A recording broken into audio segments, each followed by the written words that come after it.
Good morning, MyBlindCo users. This is Audra with MyBlindCo.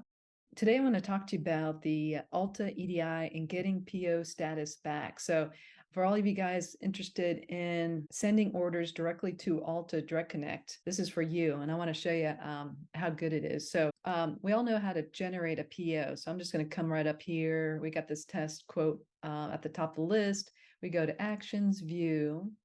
And when you hit order review and click on the generate PO button, it's gonna show you which orders can be generated via Alta EDI. Okay, you'd come over here, Alta EDI, hit create PO.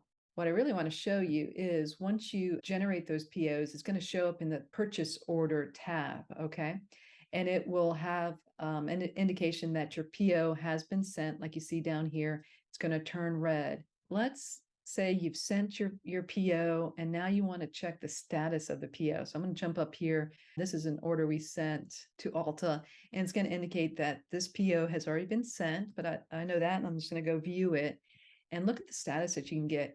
It's going to bring back the order number, estimated ship date, and the cost of the product, all from Alta. And you can come down here. This is the status. This little exclamation point will show you a little bit more detail of what has transpired.